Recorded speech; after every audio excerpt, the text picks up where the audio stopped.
അസ്സലാമു അലൈക്കും. എന്തൊക്കെയുണ്ട് വിശേഷങ്ങൾ? എല്ലാവർക്കും സുഖമാണെന്ന് വിശ്വസിക്കുന്നു. അപ്പോൾ ഇന്ന് ഞാൻ വന്നിട്ടുള്ളത് നമ്മുടെയൊക്കെ ചെറുപ്പകാലത്തൊക്കെ കഴിക്കാറുള്ള ആ ഒരു കപ്പലണ്ടി മിഠായിയുടെ റെസിപ്പിയുമായിട്ടാണ്.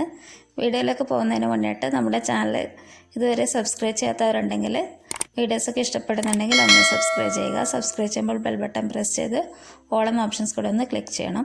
അപ്പോൾ അതേ ഒരു കപ്പലണ്ടി മിഠായി ഉണ്ടാക്കാൻ വേണ്ടിയിട്ട് ഞാനിപ്പോൾ ഒരു കപ്പ് നിലക്കടലയാണ് എടുത്തിട്ടുള്ളത്. ഇതിനെ ഞാനിപ്പോൾ ഒരു പാനിലേക്ക് ചേർത്ത് കൊടുത്തിട്ട് നന്നായിട്ടൊന്ന് റോസ്റ്റ് ചെയ്തെടുക്കുന്നുണ്ട്. ഞാനിപ്പം വറുക്കാത്ത കടലയാണ് എടുത്തിട്ടുള്ളത്, അതുകൊണ്ട് കുറച്ചധികം സമയം തന്നെ ഞാനിതിനെ റോസ്റ്റ് ചെയ്തെടുക്കുന്നുണ്ട്. ഇത് നമുക്കൊരു ലോ ടു മീഡിയം ഫ്ലെയിമിൽ ചെയ്തെടുത്താൽ മതി. നന്നായിട്ട് തന്നെ ഒന്ന് റോസ്റ്റ് ചെയ്തെടുക്കുക. അതുപോലെ തന്നെ നമ്മൾ ഒരു വറുത്ത കടലയാണ് ഉപയോഗിക്കുന്നുണ്ടെന്നുണ്ടെങ്കിൽ ചെറുതായിട്ടെങ്കിലും ഒന്ന് ചൂടാക്കിയിട്ടെടുക്കണം. ഇത് നമുക്ക് തൊലിയൊക്കെ കളയാൻ വളരെ എളുപ്പമായിരിക്കും ഇങ്ങനെ ചെയ്ത് കഴിഞ്ഞാൽ. തൊലിയൊക്കെ വിട്ട് വരുന്ന സമയത്ത് ഫ്ലെയിം ഓഫ് ചെയ്യാം. ഇത് ചൂടാറിയ ശേഷം ഒരു മിക്സിയുടെ ജാറിൽ ചേർത്ത് കൊടുത്തിട്ട് ഒന്ന് ക്രഷ് ചെയ്തെടുക്കാം. ഇത് നമുക്ക് പൾസ് മോഡിൽ ചെയ്തെടുത്താൽ മതി. പിന്നെ ഞാനിപ്പോൾ ഈ ഒരു സെയിം പാനിൽ തന്നെ ഒരു അര കപ്പ് പഞ്ചസാര ചേർത്ത് കൊടുക്കുന്നുണ്ട്. നമ്മൾ ഏത് മെഷർമെൻറ്റ് കപ്പിലാണോ കടല എടുത്തിട്ടുള്ളത് അതിൻ്റെ പകുതി അളവിൽ പഞ്ചസാര ചേർത്ത് കൊടുക്കുക. പിന്നെ ഇതിലേക്ക് ഞാനിപ്പോൾ 2 ടേബിൾ സ്പൂൺ വെള്ളം ചേർത്ത് കൊടുക്കുന്നുണ്ട്. വെള്ളം വളരെ കുറച്ച് മാത്രം ചേർത്താൽ മതി. അതിനുശേഷം നമുക്കിതൊന്ന് മീഡിയം ഹൈ ഫ്ലെയിമിലൊന്ന് കാരമലൈസ് ചെയ്തെടുക്കണം. നന്നായിട്ടൊന്ന് ഇളക്കിക്കൊണ്ടിരിക്കണം, അതൊന്ന് ശ്രദ്ധിക്കുക. വെള്ളം കുറച്ച് ചെയ്താൽ മാത്രമേ നമുക്കത് കാരമലൈസ് ആയിട്ട് കിട്ടുകയുള്ളൂ. നന്നായിട്ടൊന്ന് ഇളക്കി കൊടുക്കുക. ഇത് കളർ ചേഞ്ച് ആയി വരുന്ന സമയത്ത് ലോ ഫ്ലെയിമിലാക്കി കൊടുക്കണം, അല്ലെങ്കിൽ ഇത് പെട്ടെന്ന് കരിഞ്ഞിട്ട് ആ ഒരു കയ്പ്പ് രസമൊക്കെ വരാനുള്ള ചാൻസ് കൂടുതലാണ്. അപ്പോൾ അതുകൊണ്ട് ഇപ്പോൾ നമ്മൾ ലോ ഫ്ലെയിമിലാണ് ഇത് ചെയ്തെടുക്കുന്നത്. നമുക്ക് വല്ലാണ്ട് കാരമലൈസ് ആവേണ്ട ആവശ്യമില്ല. ചെറുതായിട്ട് ആ ഒരു കളറൊന്ന് ലൈറ്റ് ബ്രൗൺ കളറിലായിട്ട് അങ്ങനെ വന്നാൽ മതി. നന്നായിട്ടൊന്ന് ഇളക്കിക്കൊണ്ടിരിക്കുക.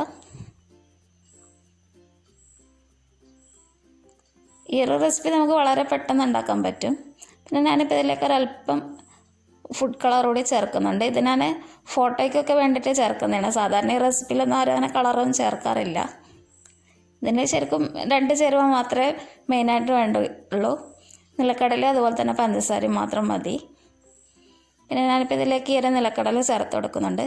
നമുക്ക് വളരെ പെട്ടെന്ന് തന്നെ ഉണ്ടാക്കാൻ പറ്റുന്നൊരു സ്നാക്കാണിത്.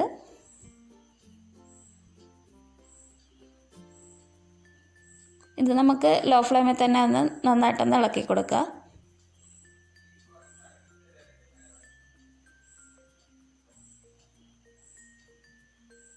അടിയിൽ പിടിക്കാതിരിക്കാനൊന്ന് ശ്രദ്ധിക്കണം. പിന്നെ നമ്മുടെ വീഡിയോസൊക്കെ ഇഷ്ടപ്പെടുന്നുണ്ടെങ്കിൽ എല്ലാവരും ലൈക്ക് ചെയ്യണം. പിന്നെ ഞാനിപ്പോൾ ഇതിലേക്ക് 2 സ്പൂൺ കൂടി വെള്ളം ചേർത്ത് കൊടുക്കുന്നുണ്ട്. ഇത് നമുക്ക് ഈ ഒരു പഞ്ചസാര അതുപോലെ തന്നെ കടലയിൽ നന്നായിട്ടൊന്നുകൂടി യോജിച്ച് കിട്ടാൻ വേണ്ടിയിട്ട് മാത്രമാണ് ചേർക്കുന്നത്. വളരെ കുറച്ച് മാത്രം, 2 ടേബിൾ സ്പൂൺ മാത്രമേ ഞാനിപ്പോൾ ചേർത്തിട്ടുള്ളൂ. അതിനുശേഷം നന്നായിട്ട് തന്നെ ഒന്ന് മിക്സ് ചെയ്തെടുക്കുക. പിന്നെ ഞാനിപ്പോൾ ഇതിലേക്ക് ഒരല്പം ഏലക്കപ്പൊടി കൂടി ചേർക്കുന്നുണ്ട്. ഇതൊക്കെ ഓപ്ഷണലാണ്, ഒരു നിർബന്ധമില്ല ചേർക്കണമെന്ന്. അതും ചേർത്തിട്ട് നന്നായിട്ട് തന്നെ ഒന്ന് മിക്സ് ചെയ്തെടുക്കുക.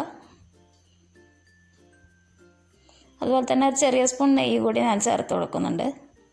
മധുരമൊക്കെ ആകുമ്പോൾ നമുക്ക് ഒരു നെയ്യ് കൂടി ചേർക്കുമ്പോൾ നല്ലൊരു ഫ്ലേവർ തന്നെ ആയിരിക്കും. അപ്പോൾ അതും കൂടി ചേർത്ത് കൊടുക്കുക. അതിനുശേഷം നന്നായിട്ട് ഒന്നുകൂടി മിക്സ് ചെയ്തെടുക്കുക. ഇത് നന്നായിട്ടൊന്ന് ഇളക്കിക്കൊണ്ടിരിക്കുക. ഇത് പാനിൽ നിന്ന് വിട്ട് വരുന്ന സമയത്ത് നമുക്ക് പെട്ടെന്ന് തന്നെ ഫ്ലെയിം ഒന്ന് ഓഫ് ചെയ്ത് കൊടുക്കാം. ഇത് ഫ്ലെയിം ഓഫ് ചെയ്യുക. നമ്മൾ ആദ്യമേ തന്നെ ഒരു പാത്രത്തിലേക്ക് കുറച്ച് നെയ്യ് പുരട്ടി കൊടുത്തിട്ടുണ്ട്. വേണമെങ്കിൽ നമുക്കിതിൽ ഫോയിൽ വേണമെങ്കിൽ യൂസ് ചെയ്യാം. പിന്നെ ഞാനിതിലേക്ക് ഈ ഒരു മിക്സ് ചേർത്ത് കൊടുക്കുക. ഇത് നമ്മൾ അടുപ്പിൽ നിന്ന് മാറ്റിയ ഉടനെ തന്നെ നമ്മൾ ഈ ഒരു പാത്രത്തിലേക്ക് ഇത് ചേർത്ത് കൊടുക്കണം. സമയം വൈകി കഴിഞ്ഞാൽ ഇത് പെട്ടെന്ന് തന്നെ സെറ്റായി പോകും, അതുകൊണ്ട് അതൊന്ന് ശ്രദ്ധിക്കുക. പിന്നെ ഞാനിപ്പോൾ ഒരു ഗ്ലാസ് ഉപയോഗിച്ചിട്ട് ഇതെല്ലാ ഭാഗത്തും ഒരേ രീതിയിൽ ഒന്ന് ലെവൽ ചെയ്ത് കൊടുക്കുന്നുണ്ട്. അതുപോലെ തന്നെ ഈ ഗ്ലാസിൻ്റെ അടിയിലും ഞാനിപ്പോൾ നെയ്യ് പുരട്ടിയിട്ടുണ്ടായിരുന്നു.